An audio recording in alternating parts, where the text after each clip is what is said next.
제 고객 사례인데요.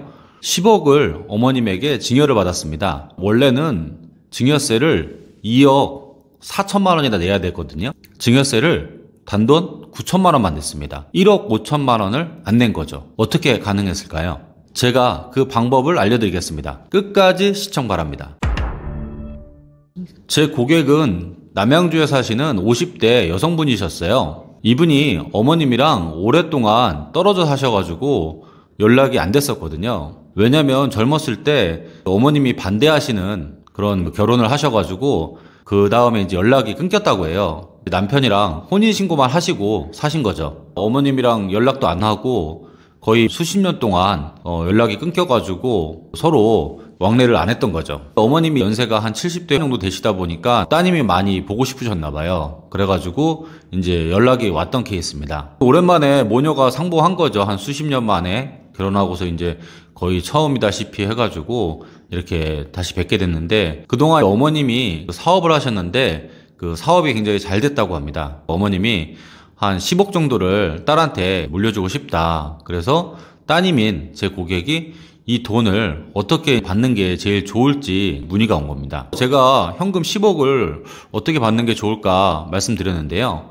10억 중에서 5억은 창업자금 증여로 받고 나머지 5억은 일반 증여로 받자. 그러면 세금이 최대한 절세가 된다. 그렇게 말씀드렸습니다. 창업자금 증여로 받게 되면은 5억까지는 공제를 해주거든요. 그러니까 5억까지는 이 증여세가 없는 거죠. 나머지 5억은 증여세를 내야 되는데요. 1억까지는 10%니까 1,000만 원. 그리고 1억 초과 5억까지는 4억이지 않습니까? 그럼 4억에 20%를 하게 되면 8천만 원입니다. 두 개 합쳐서 9천만 원의 증여세를 내면 됩니다. 창업자금 증여도 완전히 세금이 면제되는 게 아니라요. 나중에 돌아가시는 시점에 상속재산으로 정산되게 되어 있습니다. 사전 상속재산으로 포함돼서 상속세를 매기게 되어 있습니다. 근데 어머님이 언제 돌아가실지 모르잖아요. 지금 70대 중반이신데 요새 여성분들 같은 경우에는 80, 90, 100세까지도 이렇게 사시니까요.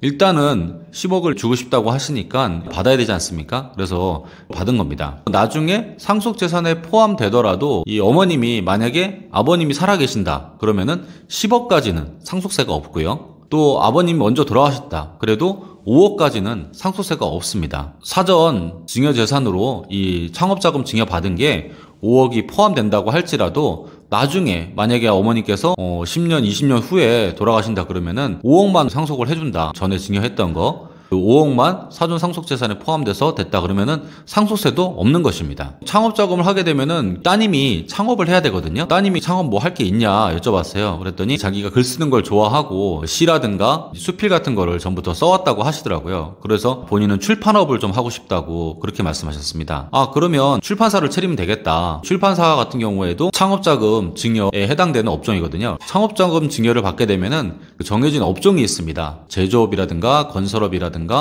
인터넷 쇼핑몰이라든가 음식점 이런 식으로 해가지고 창업 중소기업 감면 업종에 해당돼야 됩니다. 이 부분은 제가 자세한 영상을 찍어 놓은 게 있거든요. 그러니까 그 부분을 참고하시면 될 것 같고요. 그래서 출판업은 정보통신업에 해당되기 때문에 창업 중소기업 감면 업종에 해당됩니다. 따님이 5억으로 땅 사가지고 건물 올리고 해가지고 출판사를 창업을 했습니다. 창업자금 증여를 받는 거는요 정해진 용도가 있습니다. 이렇게 출판사를 하기 위해서 땅을 사거나 건물을 사가지고 출판사를 차린다는 그런 목적도 있고요. 만약에 내가 이거를 이제 건물을 져서 하는 게 아니라 임차를 해가지고 할 수도 있지 않습니까? 그러면은 임차 보증금, 임차료 이런 걸로 사용할 수가 있고요. 만약에 이제 내가 인쇄까지 같이 하겠다 그러면은 윤정기라든가 이 기계장치가 필요하지 않습니까? 그런 기계장치를 산다든가 인테리어를 한다든가 그래서 1년 이상 사용하는 감가상각 자산, 사업용 자산을 구입하는데 이 창업자금을 사용을 해야 됩니다. 이 창업은 증여일로부터 2년 안에 해야 되고요. 창업자금 같은 경우에는 증여일로부터 4년 안에 모두 사용을 해야 됩니다. 만약 사용을 다 하지 못하면은